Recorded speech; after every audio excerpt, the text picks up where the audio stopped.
Hello everyone, this is Michael Loban and Kent Odom with InfoTrust. It's November and everyone is excited about all the upcoming holidays. We have Thanksgiving, we have Christmas, Hanukkah, New Year coming up. I'm sure all of us are looking forward to taking some time off. But this is also an interesting time for many organizations as we begin to plan for end of the year, and in some cases we have end of year budgets that many want to figure out how to best spend. Every time I think about year-end budget, Kent, I think about the Office episode and the lemonade stand, right? Yes. When Michael tries to understand how budget surplus works. And we have a lot of interesting questions at this time of year. Over the past couple of years, these organizations asking us, what we have, it seems like a couple of $1,000, so we have a chunk of money that is left over and we would like to spend it. Is it something that you can help us with? And always it comes, by the way, we need to open a PO in the next few weeks or next months. So certainly this is an interesting opportunity that we want to capitalize on, not just because you have the resources and it's important to put them to good use for financial and budgetary reasons, but also it's because it's our opportunity to take a look back and ask ourselves, what is it this year that maybe we did not get to? Right? What are some of the projects that can really position us for success in the following year? How can we use these resources? How can we use these funds to plan for 2020 so we can really hit the ground running? And what we thought we'll do today is maybe share with you some of the opportunities that we tend to see that you can plan for and begin investing right now if you have the opportunity to do so. So Kent, what are some of the topics that come to mind for you when it comes to planning for success and utilizing the budgets that are left? No, it's a great question. So one of the trends we're seeing these days is a lot of companies are starting to bring work in-house. And as they bring work in-house, there's a couple of opportunities, given this time of year, about how they can make wise investments to get the most ROI out of bringing work in-house. Some of those are all the way from maybe the individuals need some additional training, they're not fully understanding of all the capabilities that exist within the ecosystem. So one of the areas that we see people investing in is, quite honestly, basic one-on training or team training, but then they go all the way to, if they already have that in place, to doing some of the more advanced analytics. And I think there's some areas that we want to talk about in terms of some of the advanced analytics. Yeah, absolutely. From the advanced analytics standpoint, there's so much that you can begin doing with data, from propensity models to customer lifetime value models. Just a few weeks ago, I was in New York. Both of us were in New York, and we were on stage with Estee Lauder talking about our customer lifetime value project and how they're beginning to leverage that information.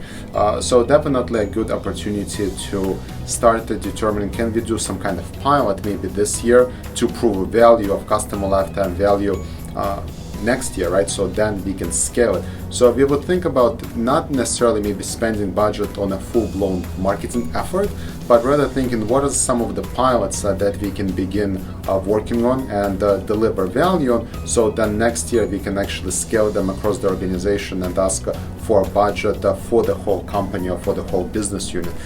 That's one that always comes to mind. Certainly training and upskilling is an important one. The best investment that any organization can make is the investment in their people, in education. I want to phrase it only with just one caveat. Be very smart about what type of education you're offering, where the organization or maybe people are struggling with some of the things that maybe they're not as knowledgeable about, but you would like them to, or even investing something like in how to make sure that your team actually works more efficiently together. As we all talk about in-house and hands-on keyboard, that this will go a long way. But one I also wanted to ask you about was around data governance. Mm-hmm. There's a lot of policy changes. Is there anything that the organization can do right now to best prepare them? Oh, the answer is absolutely yes. With all the new regulations that are now coming into place, specifically if you're in the US with CCPA, it's a great time to basically take inventory of what all properties do you have. Are you prepared for this legislation? And just taking the simple step of understanding what you have, what kind of tags or cookies are on all of your sites, understanding what information is flowing from all those different tags or cookies, where it's going. Is it PI? Is it not PI? It's a great time because the clock is ticking. The law is actually, from a California standpoint, going to start January 1st of 2020. It's a great time to get started on that journey if you haven't already started on that journey. In addition to things like data governance, there are some what I would call not quite as advanced analytics that are also just great in terms of focusing on consumer insights. So there's things like session cam capability. There are things like doing A/B testing that you can do on some of your site properties that give you great consumer insights in terms of what is the consumer behavior that then can actually feed into some of those more advanced models that we also talked about. So lots and lots of opportunities right now.